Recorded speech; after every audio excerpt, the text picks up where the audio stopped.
श्री हरिवंश। मोहनी मदन गोपाल की बांसुरी, मोहनी मदन गोपाल की बांसुरी।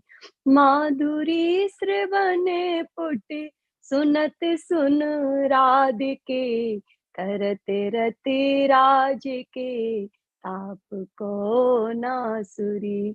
मोहनी मदन गोपाल की बांसुरी।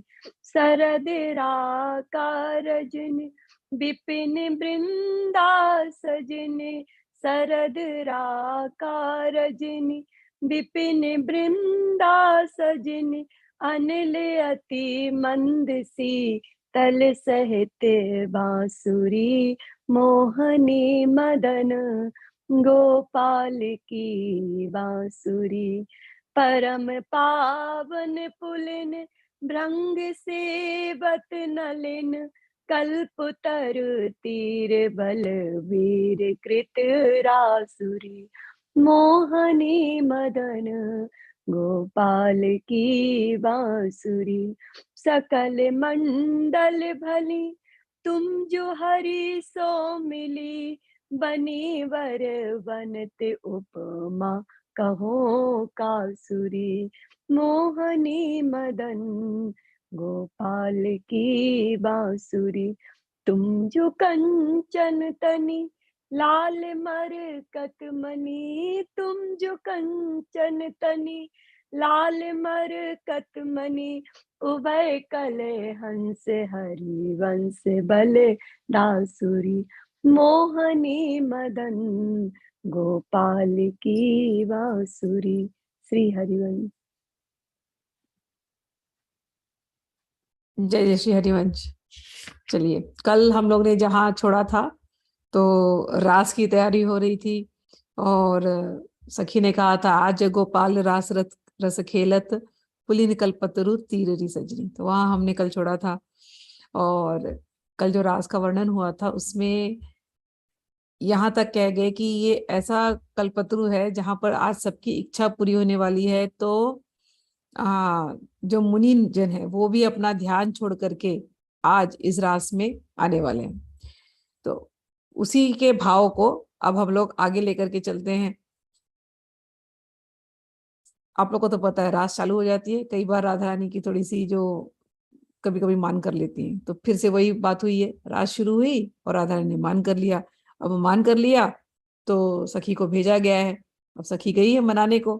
तो मोहिनी मदन गोपाल की बांसुरी कह रही कि हे राधा रानी, तुम्हें सुनाई नहीं दे रहा कि श्याम सुंदर क्या कर रहे हैं? अरे श्याम सुंदर बांसुरी बजा रहे हैं। बांसुरी बजा करके क्या बुलाते हैं? वो राधा राधा ही तो कहते हैं ना। तो सुनो तो वो बांसुरी कितनी प्यारी सी है। और माधुरी श्रवण पुट सुनत सुनी राधिके, करत रति राज के ताप को नासिरी। हे राधा रानी, ये जो मदन गोपाल ये जो वंशी बजा रहे हैं ये कितनी मोहिनी है।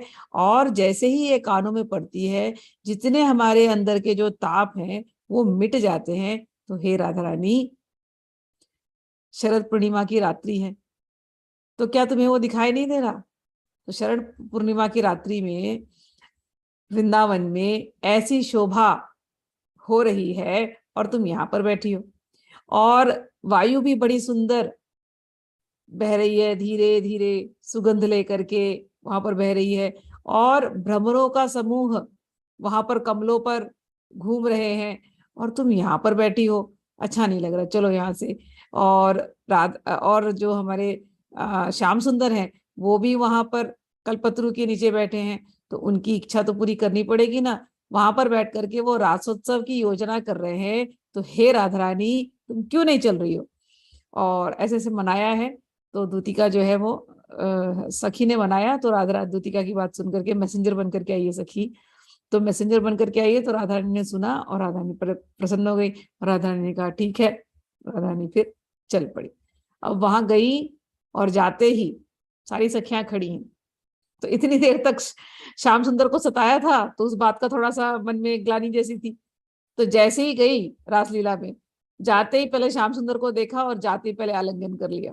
और जैसे ही आलिंगन किया तो सब लोग उनको देख रहे थे, और सखी कहती है, आहा राधा रानी, हे स्वामिनी, तुम इतनी सुंदर लगती हो, सारी युवती मंडल में, ये पूरे युवती मंडल में सबसे सुंदर यदि कोई है तो हे राधा रानी, वो केवल तुम हो। तुम्हारी छवि की मैं कैसे उपमा दूं।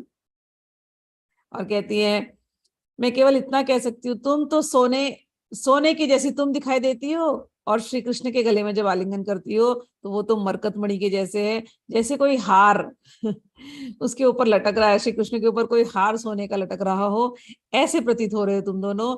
और ये वृंदावन, ये जो है, इस वृंदावन के तुम हंस हो, उभय कल हंस हरि वंश बलि दासुरी। हे राधा रानी, आप तो इस वृंदावन के, दोनों जन इस वृंदावन के हंस हो, और ऐसे हंस युगल पर मैं तो बार बार वारी जाती हूँ, बार बार वारी जाती हूँ। आप दोनों ऐसे ही प्रसन्न रहे।